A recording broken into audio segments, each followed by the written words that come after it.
ఇన్నాళ్లు ఒక లొల్లి ఇప్పుడు మరో లొల్లి మొదలైంది తెలంగాణ కమలదళంలో. రాష్ట్ర పార్టీ చీఫ్ను ప్రకటించడంతో ఇక పార్టీని ప్రక్షాళన చేసే దిశగా అడుగులు వేస్తున్నారు. ఈ నేపథ్యంలోనే ప్రస్తుతం ఉన్న కార్యవర్గంలో కీలక మార్పులు జరగబోతున్నాయట. ఇక త్వరలోనే కొత్త కార్యవర్గాన్ని ప్రకటించేందుకు కసరత్తు ప్రారంభించిందట కమలం పార్టీ. దీంతో పార్టీ పదవులపై శ్రేణులు ఆసక్తిగా ఎదురుచూస్తున్నారు. కొత్త కమిటీ అంశం తెరపైకి రావడంతో ఆశావహులంతా పార్టీ అధ్యక్షుని ప్రసన్నం చేసుకునే పనిలో పడ్డారట. పార్టీ పదవుల కోసం ఆశావహుల జాబితా క్రమంగా పెరుగుతుండటంతో తమకు అవకాశం వస్తుందో లేదోనని నేతల్లో ఉత్కంఠ మొదలైంది.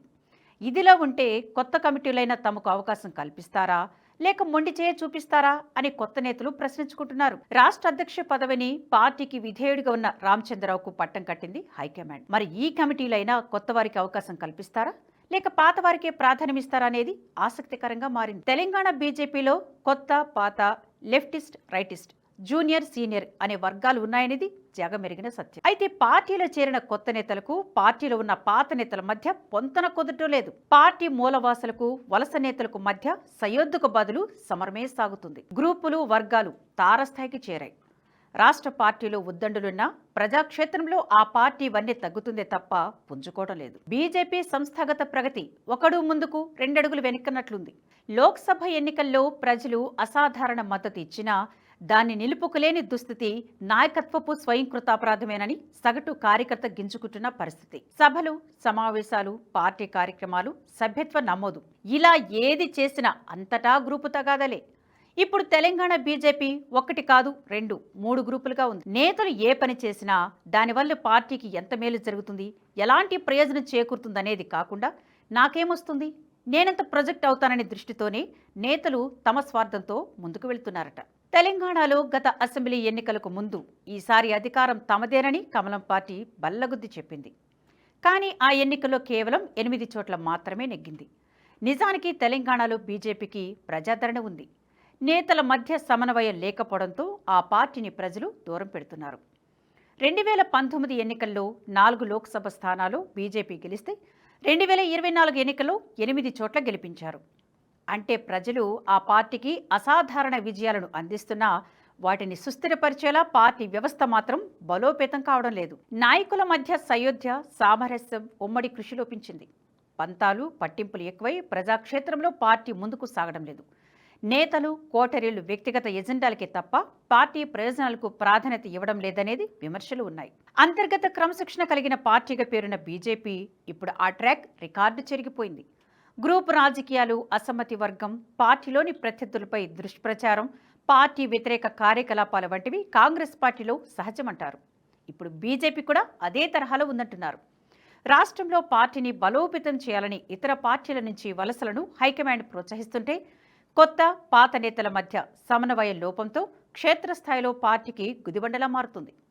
ఎన్నికల్లో తమ అదృష్టాన్ని పరీక్షించుకొని అయితే చట్టసభలకు, కాకుంటే వెనక్కి వెళ్లిపోయిన నేతలున్నారు. వచ్చి ఇక్కడే ఉండిపోతున్న వారికి పార్టీలోని పాత నేతలకు పొసగడం లేదనడం కాదు, కొత్త వారికి అవకాశం ఇస్తే ఇక తమ ఉనికి ఎక్కడ మాయమవుతుందోనని కొందరు నేతలు కొత్త వారిని దుష్మన్గా చూస్తున్నారు. దీంతో పార్టీ ప్రగతి ఒకడుగు ముందుకు పడితే 10 అడుగులు వెనక్కి పడుతున్నట్లుంది. ప్రస్తుతం స్టేట్ చీఫ్గా పాత నేతకు అవకాశం ఇచ్చారు.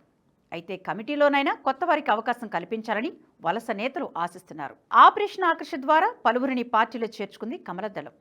చేరికలను మరింత ప్రోత్సహించాలంటే కొత్త వారికి అవకాశం ఇవ్వాలి. అయితే పార్టీ పదవులు పాత వారికేనన్న ధోరణితో ఉందట అధిష్టానం. పాత వారితో పార్టీ మరింత బలోపేతమవుతుందని భావిస్తున్నారు. రాజకీయ పదవుల్లో మాత్రం కొత్త వారికి అవకాశం కల్పించాలని చూస్తున్నారట. తెలంగాణలో ఎలాగైనా అధికారంలోకి రావాలనుకుంటున్న కమలం పార్టీ అందుకు అనుగుణంగా తన వ్యూహాలు రచిస్తూ తన కార్యాచరణను సిద్ధం చేసుకుంటుంది. రానున్న స్థానిక సంస్థల ఎన్నికలపై కూడా కసరత్తు ముమ్మరం చేసింది కాషాయ పార్టీ. నాయకులు, కార్యకర్తలకు వర్క్షాప్, శిక్షణ తరగతులతో దిశానిర్దేశం చేయనుంది. ఇప్పటి వరకు కాషాయ శ్రేణిలో కొత్త అలజడి ఉండేది. అధ్యక్ష నియామకానికి ముందు ఎవరిని కలిస్తే ఇంకెవరికి దూరం అవుతామోననే భయం ఉండేది. చివరకు ప్రెసిడెంట్గా రామచంద్రరావును ఫైనల్ చేయడంతో కాస్త ఉపశమనం లభించిందట. అయితే రామచంద్రరావు కొత్త, పాతనే సమన్వయ లోపానికి చెక్ పెడతారా లేదా అనేది చూడాలి. తెలంగాణ బీజేపీ నేతల మధ్య అంతర్గత కీచులాట అధిష్టానికి సైతం తలనొప్పిగా మారింది.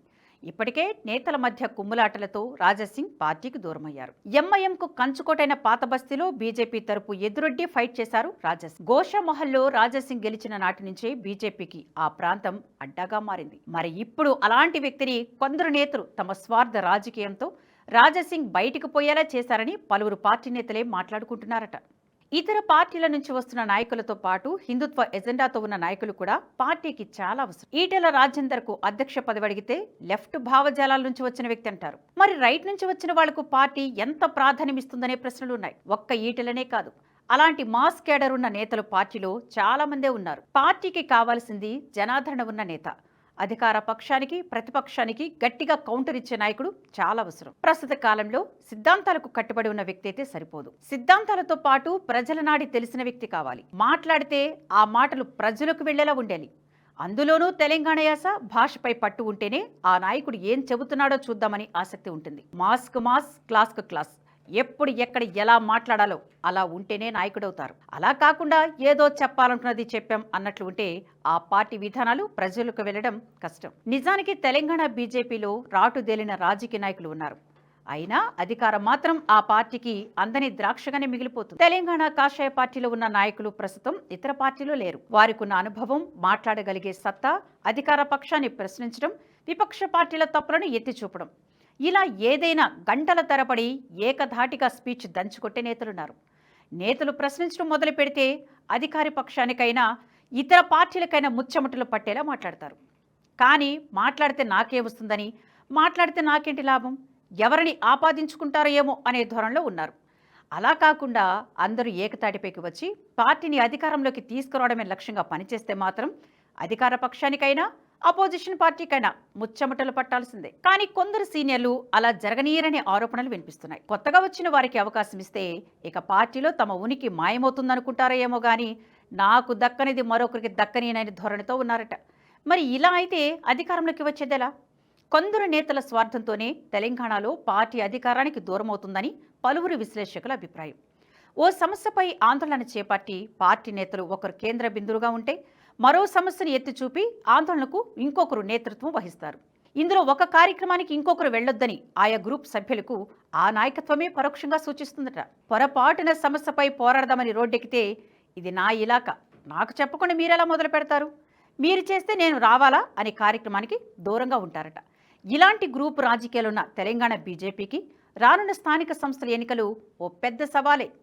తెలంగాణ బీజేపీ నాయకులు ఎవరి కోటరిని వారు నిర్మించుకుంటున్నారట. గతంలో రాష్ట్ర అధ్యక్షుడిగా బండి సంజయ్ని తప్పించి కిషన్ రెడ్డికి పార్టీ పగ్గాలు అప్పగించారు. మరోసారి అధ్యక్షుడిగా కిషన్ రెడ్డి బాధ్యతలు చేపట్టిన తర్వాత పార్టీ కార్యవర్గంలో పలు మార్పులు జరిగాయి. అప్పటి వరకు బండి సంజయ్ కోటరీగా ముద్రపడిన పలువురిని తప్పించి కిషన్ రెడ్డి తన టీమును ఏర్పాటు చేసుకున్నారనే ప్రచారం జరిగింది. అయితే ఇప్పుడు పార్టీ పగ్గాలు చేపట్టిన రామచంద్ర కూడా తన మార్కును చూపిస్తారా అనే ప్రచారం నడుస్తుంది. ఇలా ఎవరు వస్తే వారి టీమును నియమించుకుంటే మరి పార్టీతో కలిసి పనిచేద్దాం అనుకునే నాయకులు ఏమవ్వాలి? పార్టీని అటు పాకిస్తాన్లోనైనా ఇటు బంగ్లాదేశ్లోనైనా గెలిపించడం ఈజీ ఏమో కానీ ఇలాంటి స్వార్థ నాయకులున్న తెలంగాణలో మాత్రం అధికారంలోకి తీసుకురావడం కష్టమని పలువురు వాపోతున్నారు. వీటన్నిటికీ పుల్ స్టాప్ పెట్టాలంటే అధిష్టానం ఏ ఒక్కరిద్దరి సలహాలు సూచనలు కాకుండా అధిష్టానమే క్షేత్రస్థాయిలో పరిస్థితులు తెలుసుకుంటే తప్ప తెలంగాణలో పార్టీ పరిస్థితి మారదనేది వాస్తవం అంటున్నారు.